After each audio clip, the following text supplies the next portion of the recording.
Welcome back, Mr. Spilling. So far, how many instruments have we learned? Oh, so we've learned 2. Were they brass, woodwind, or percussion? Ah, the second one. They were woodwinds. Very good. And we know they were woodwinds because they have a reed, right? Well, let's learn another woodwind today. Sound good? All right. This woodwind is actually sitting right behind you. So, the first thing I want you to do, let's find that reed. No, it's not there. Where'd the reed go? Well, I have a surprise because this is a special kind of woodwind. This is the flute. It's a special kind of woodwind because, number 1, it's not made out of wood, it's made out of metal. And number 2, it doesn't have a reed like the clarinet or the saxophone. So how does that make it a woodwind? Maybe we'll find out by the end of the show. Sound good? All right. Let's learn what the parts of the flute are. This is the flute, and it has 3 main parts. The first part is the head joint. The next part is the body, and the final part is the foot joint. You'll see that this flute doesn't currently have a case. That's because it was an orphan and it was donated. That's okay though, because everything needs a home, and I'm sure we'll find it a case soon. Now that we know the different parts of the flute, we're going to start building our embouchure so we can make a sound. Now, since this is the only woodwind that doesn't have a reed, we have to build our embouchure a bit of a different way. So take your hand and point your index finger towards the sky. Now take that index finger and put it underneath your bottom lip. Perfect. Now the way that you're going to build your embouchure is you're going to make a pout as though everyone ate the cookies from the cookie jar and you didn't get one. Oh, maybe not that much. Maybe there's only 1 cookie left. There you go. Now very gently, you're going to use your airstream to blow out a very even flow of air throughout your lips. Good. Now this time, try to keep those cheeks in all the way. Very good. Now I like how you're letting the air create the hole in your lips. You're not forcing it to happen. You don't want to pucker your lips as though you're blowing across a soda bottle. You want to keep it nice and relaxed. Try one last time. Very good. Now let's do the same thing. Let's pick up the head joint of the flute. Now you're going to hold it just like you do with the long part in your right hand. Now you see the circle in the middle?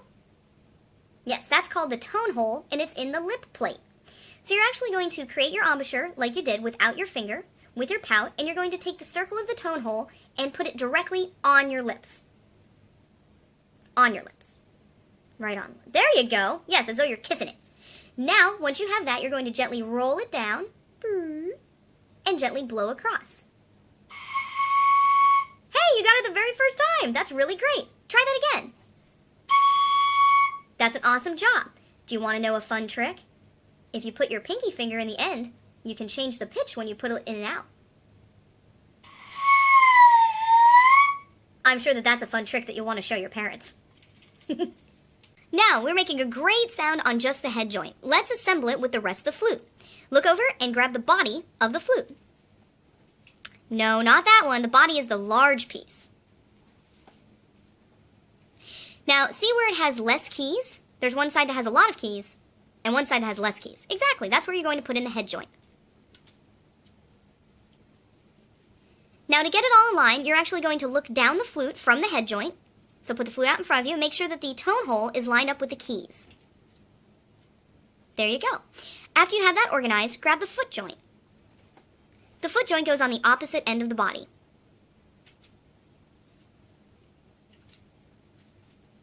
Good job. Now you can look down the flute again to make sure it's all in line.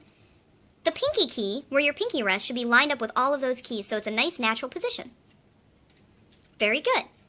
Now the flute is a little complicated to where we put our fingers, but don't worry, just like with clarinet, if you pay close attention, you'll get it in no time.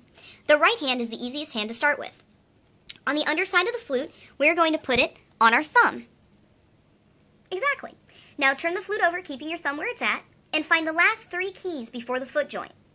1, 2, and 3. That's where your 3 fingers are going to sit. Exactly. So as you notice, there's a few keys above your fingers that you're not pressing. You don't have that many fingers, do you? That would be painful if you did. We'll figure it out. On your right hand, make sure that your pinky is floating right over that pinky key. Exactly. Now your left hand is the one that's a little more complicated. On the underside of the flute, you're going to find 2 keys for your thumb. Put the one that is farthest away from the head joint. Good. Now turn the flute back over.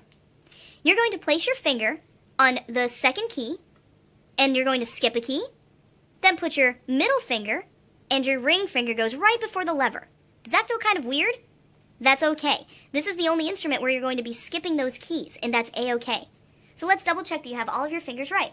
So you skip one button, place your pointer finger on the next button, skip a button, and have 2. Then you're going to go down here with our last 3 keys, 1, 2, and 3, and then you're going to place your pinky right over that lever key. Very, very good. I know it's going to feel strange right now, but don't worry. Now, do you know how you're going to hold this flute if you're having all of these keys down at once? I don't think we do. But it's easy. On your left hand, there's going to be a part on your knuckle right above your first knuckle and your second knuckle, closest to your hand. That's where it's going to sit. It's going to sit on the fleshy part, exactly, right there. Right in between that knuckle, that is of your hand, and the first knuckle of your finger. Then curl those fingers right around. Good, you remembered to skip it. Awesome job. Awesome job so far. We figured out exactly where to put our fingers. We're using our great posture that we learned on clarinet and saxophone. We have our method book open to the right page, and we're ready to learn our first note, which is B flat. Now the way that we play this is that we use only one finger of our left hand, and that is our first finger. Exactly. Now the challenge with flute is to not let your fingers fly off the instrument while we're only playing with one finger. So you want to use your other fingers to gently float right above the keys, but not press them down. Good job. So you're going to always bring the flute to you. Never try to stretch your neck to go to the flute.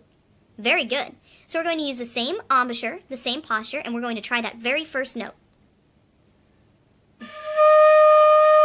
Great job, you got it on the first try. Let's hear that again.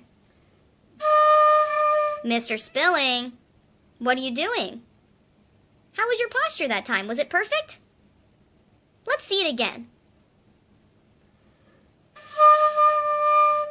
I think we get a lot better sound if we wouldn't rest it on our shoulder. There you go. Look how much better you sound. That was awesome. Very, very good. So we've gotten our first note and we sound great. So now we're going to take our woodwind and we're going to disassemble it and put it back in its home. Unfortunately, like we talked about before, this flute is currently an orphan and is looking for a home. So we're just going to keep it safe on the couch for right now until we can put it away. The very first thing you're going to do is gently twist off the bottom foot joint. Good. The next thing we're going to do is we're going to use that same gentle twisting motion to take off the head joint from the body. Now when you take it off, make sure that you don't bend any of the keys on the body because they're very expensive to fix.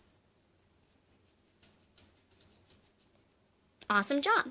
So if we had our case, we would put this very carefully back in the case after wiping it down with a soft, clean cloth. So we are one step closer to becoming an awesome musician.